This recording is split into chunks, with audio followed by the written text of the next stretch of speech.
Jadi mohon ini supaya majelis ini kan majlisul iltorti Rasulullah, coba terlatihlah mengatakan Allah itu subjek, Allah itu al-fa'ilul mukhtar, Allah itu al-fa'ilul mukhtar, Allah itu yang menentukan alam ini. Dan Allah mensifati dirinya wa annahu huwa adhaka wa abka. Allah itu zat yang memberi orang itu bisa tertawa. Dan Allah juga yang memberikan orang itu bisa menangis. Mbok kayak apa kamu neror umat, wah, amal nggak mesti diterima gini-gini.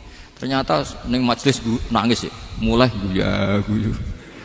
Kadang guyu-guyune ngenyak tenane. Daripada apa ya agak-agak merodok orang yang dohirnya beda dengan batinnya, nggak perlu distatuskan seperti itu. Ya sudah biasa saja. Jadi, nah, fi muqaddimihim, imam besar dalam manhaj ini namanya Abul Hasan apa? Asyadzili. Abul Hasan Asyadzili itu kalau ada orang tanya gini, Beb saya ini susah, sholat saya tidak mesti diterima Allah gini-gini, marah. Nggak usah. Kafa bika jazaan an radiyaka laka ahlan.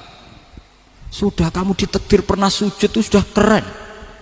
Saya itu andaikan dapat kabar dari malaikat bahwa sholat kamu tidak diterima, saya tidak susah. Bukan karena sombong. Pernah ditakdir sholat sujud ning Allah itu keren. Kayak apa malunya kita ketemu Allah kemudian kita di bumi tidak pernah sujud. Makanya itu Abul Hasan Asyadzili kowe ora usah mikir salatem ditampa ora usah mbok mikir. Kowe ditakdir tau sujud itu hebat. Kafa bika jazaan an radiyaka laka ahlan. Cukup kamu mendapat balasan dari Allah, kamu pernah ditakdir sujud. Gak perlu ngaji alim alama, gowo sawi ngalor ngidul jalalain keren. Paling gak malaikat pernah melihat kamu, wah gowo tak kitab kuwedi. Gak penting paham, gak penting. Karena isra bakat paham Mas. Jadi Abul Hasan Asyadzili adalah orang yang, dan itu Al-Hasani ya, dan itu Al-Hasani. Makanya macam-macam kita yang Al-Husaini sudah kita punya Faqih Muqaddam, punya banyak. Di Al-Hasani yang paling populer diantaranya adalah Abul Hasan Asyadzili. Beliau itu kalau ngendikan sesuatu itu positif terus. Termasuk itu ketika ada orang resah sholat saya diterima ndak, kata beliau wes sing sempurna ditakdir tahu sujud. Saya itu sebetulnya kadang-kadang miris, wes sholatku tompo ora, tapi saya sangat sadili, sangat sadili. Saya nggak pernah berdoa ya Allah ibadah kami jenengan terima ndak, karena takut kalau doa gitu keterusan itu terus ditompo ora, akhirnya keterusan gitu, akhirnya ngenes. Masa orang pernah sujud ngenes? Lama-lama gini setan masuk. Apa artinya saya sujud ternyata gak diterima? Lu wong kawula kok iskal tentang pernah sujud. Itu kan ibarat gini, kamu ngasih uang sama orang tua kamu, misalnya Habib Soleh ngasih uang Habib Ali, terus apa artinya tak kasih, kemudian beliau tidak terima kasih, itu kan lucu. Terima kasih tidak terima kasih, seorang anak ngasih orang tua itu keren. Makanya saya bangga dengan Habib Soleh ketika beliau mengumrohkan Habib Ali, sudah mendaftarkan haji Habib Ali. Gak usah mikir diterima apa enggak. Wes keren, itu sudah perilaku yang keren, yang hebat. Makanya saya sering pada orang mau cerai tanya saya, Gus saya ini cerai gak, istri saya kurang ajar gini. Gak usah. Tapi bojo kula judes. Uang di bojo iku wis keren, paling gak kowe ra darani jomblo.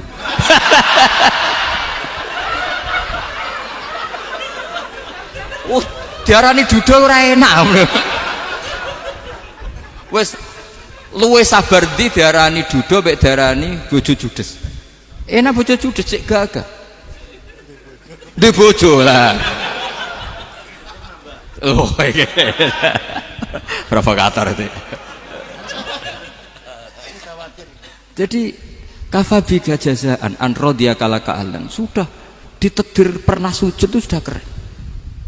Dulu ulama ala hadan nampak. Ulama dulu cara berpikir seperti itu. Makanya ulama dulu kalau nafsiri wasjud waqtarib sudah pernah sujud. Di Quran enggak pernah ada ayat wasjud lan sujudo sira ingkana kada wa kada ing kunta mutayakinan biqabuli sujudi. Kan ada sujud ya sujud saja, tidak usah mikir makbul apa tidak makbul. Sudah kalau sujud pasti waqtarib. Terus saya sebenarnya ya sebagai orang ya kadang wedi, salatku ditampa ta ora. Tapi kalau keterusan nanti ada was-was yang mengatakan opo artine sholat. Lu tuh kan ngeri seorang hamba sing uripe ning bumine Allah kemudian menyoal pernah sholat hanya karena takut gak diterima. Itu kan geblek banget. Nah, saya jenis kiai yang di partai itu. Saya enggak tahu kalau kening di kom. Sedih umat masa kamu gak ono keren blas. Jadi nah nanti kalau misalnya ada manhajnya Habib Soleh yang tidak seperti itu tidak apa-apa, mungkin supaya orang nggak takabur, nggak fakhr, sehingga makanya mulai dulu lama itu ya partainya kalau nggak rojak ya khauf. Nah saya ini yang jelas terang-terangan ikut partai rojak saja, apa? Partai rojak, karena banyak yang sudah di partai khauf. Tapi saya rojak yang bil ilmi tadi.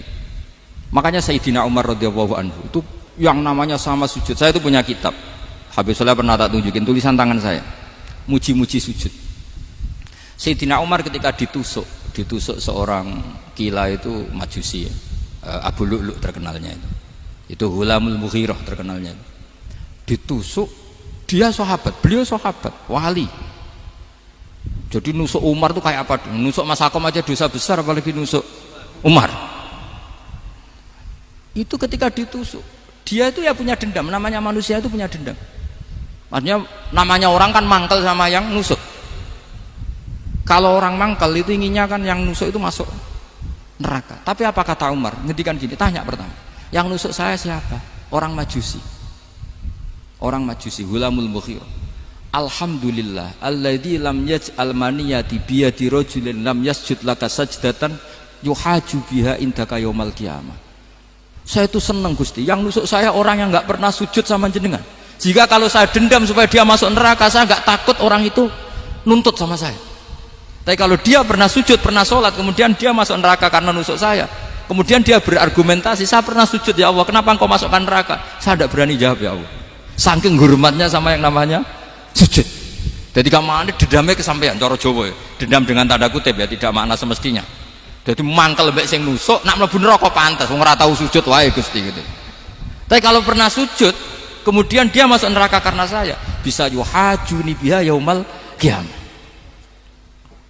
Jadi kayak apa sujud? Saya apa?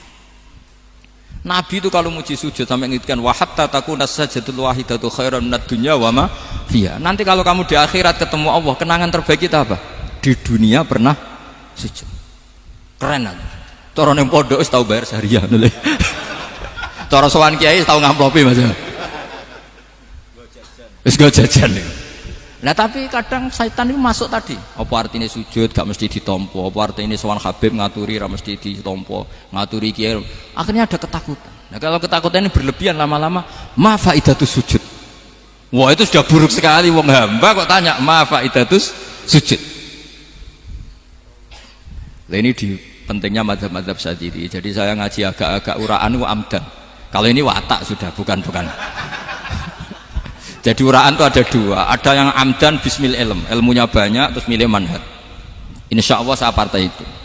Ada yang uraan bakat Mas. Ada ya? Ada apa banyak?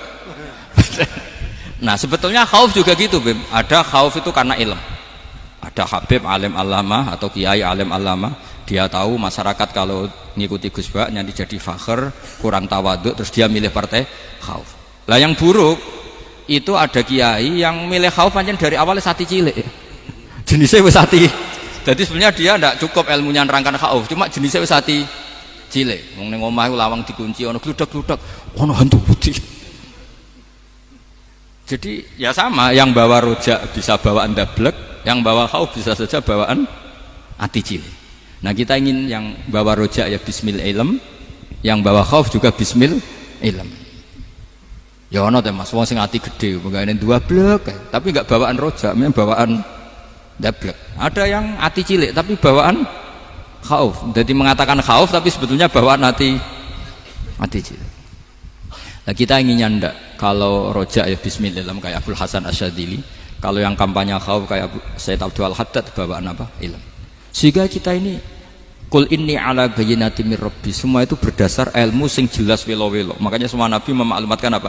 Qul inni ala bayyinatin mir rabbi. Jadi semua ilmu syaratnya apa?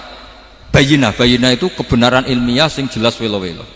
Makanya itu yang disebut Allah Subhanahu wa taala mensifati kekasihnya yaitu Nabi Muhammad sallallahu alaihi wasallam, lam yakunil ladzina kafaru min ahlil kitabi wal musyrikina munfakkina hatta ta'tiyahumul bayyinah rasulun minallah yatslu suhufan mutahharah. Niku Kanjeng Nabi saking cerdase, meneh dek wong Islam, wong musyrik, wong kafir, ngerti logika yang dibangun Nabi saja kuat infikak dari kemusyrikannya. Makanya disebut munfakin. Orang-orang musyrik, orang-orang kafir tidak munfakin, tidak tercerabut dari akar akidahnya hatta ta'tiyahumul bayyinah. Itu siapa? Rasulun minallah yatlu suhufan mutahhar. Masyhur itu debatnya Nabi dengan orang-orang musyrik.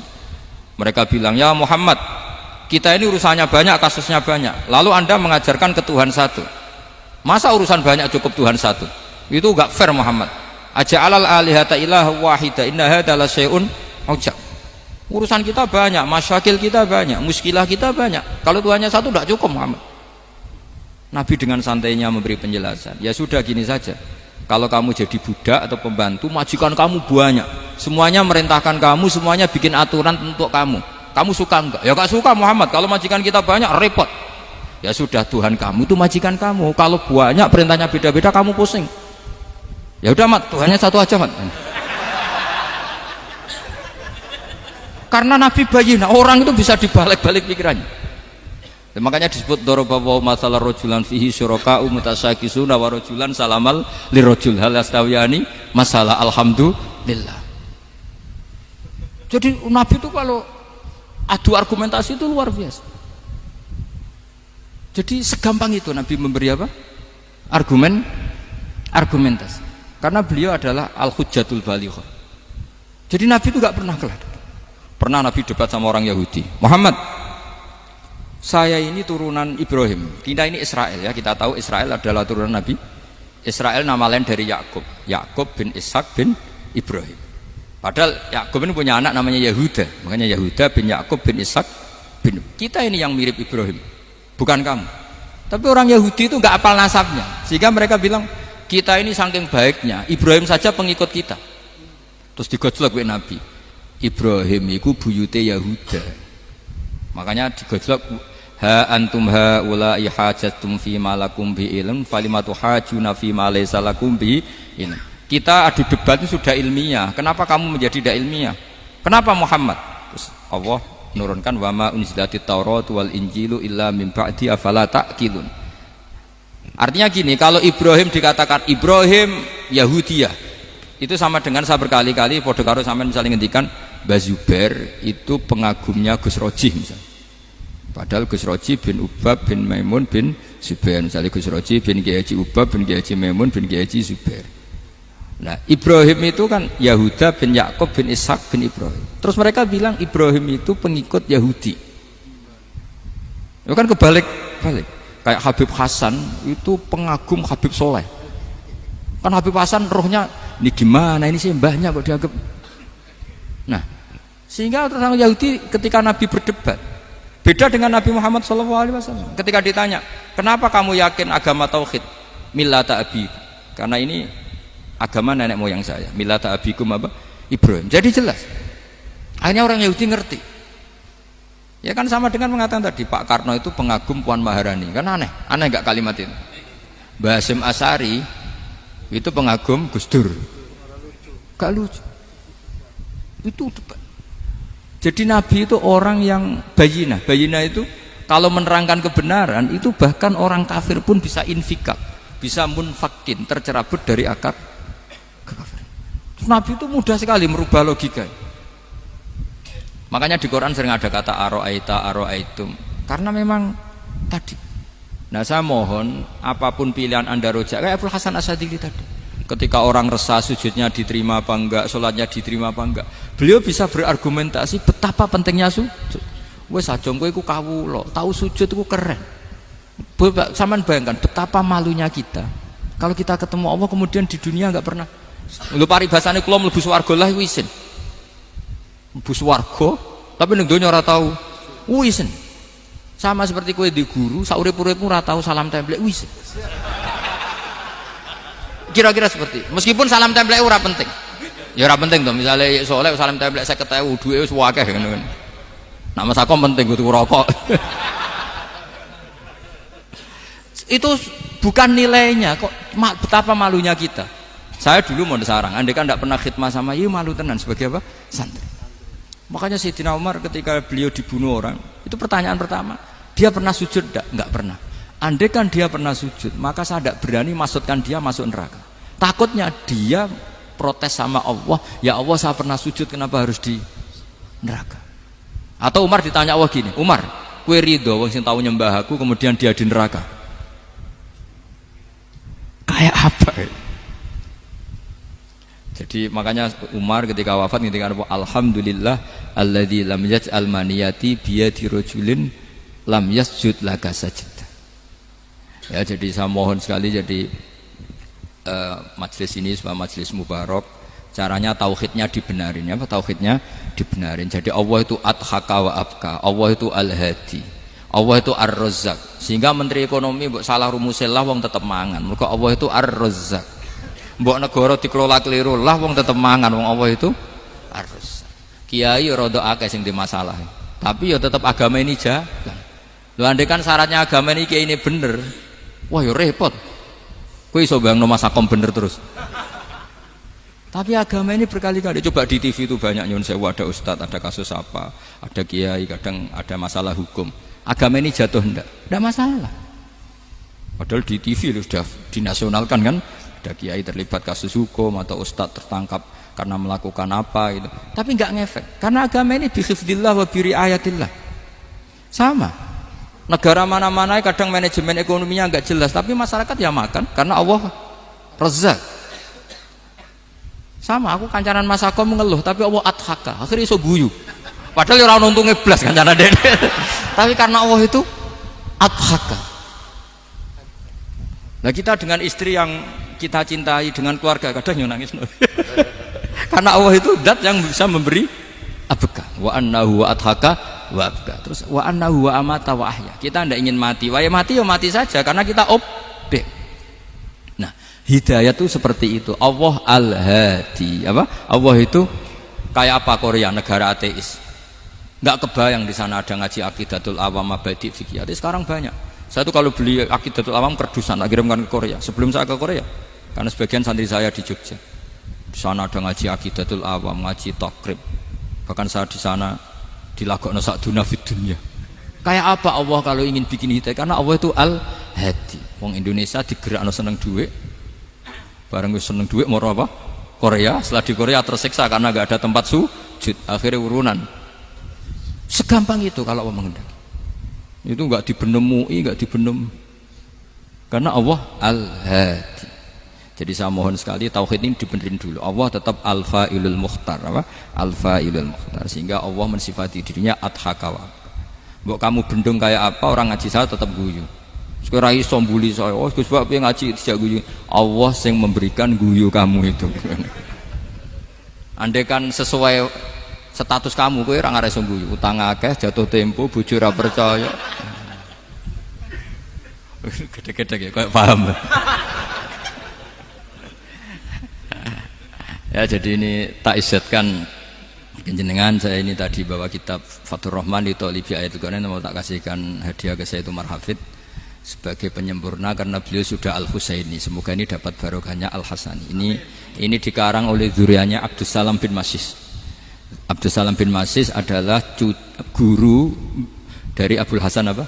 Asyadili. Jadi kita tahu Sohibul Hikam Ibnu Athaillah As-Sakandari muridnya Abul Abbas Al-Mursi. Beliau muridnya Abul Hasan Asyadili. Beliau muridnya Abdus Salam bin Masis. Yaitu alami zada ini min dzurriyyati Abdus Salam bin Masis. Jadi ini Al-Hasani. Jadi ini sudah klub karena mulai dulu ya tradisinya gitu. Banyak sabaib ngaji barojak, bafadol. Nanti yang bafadol barojak yang ngaji Habib lagi. Seperti sanadnya Soleh di Sarang. Ya Soleh ngaji Mbah Mun. Tapi Mbah Mun ngaji Sayyid Alawi Sadat ya. Ngaji Sayyid Zaini Dahlan, nanti setelah Sayyid Zaini Dahlan ngaji Ajam lagi Usman Adim Yati. Jadi ya biasa mulai dulu silsilah ya seperti itu. Jadi seperti dulu Ibnu Abbas termasuk Qorobatul Rasulillah. Jadi dulu Qorobatul Rasulillah itu Bani Hasyim sama Bani Muttalib. Tapi kalau sekarang ya tentu para sadat, para habaib. Dulu biasa Ibnu Abbas ngaji ke Zaid bin Sabit. Itu Ibnu Abbas yang mencium tangannya Zaid bin Sabit. Tapi Zaid bin Sabit juga mencium tangannya Ibnu Abbas karena karobati Rasulullah Shallallahu Alaihi Wasallam. Jadi saya mohon semuanya itu insaf bil ilm, ya, insaf bil ilm. Kayak tadi munfakina hatta ta'tiyahumul bayyin.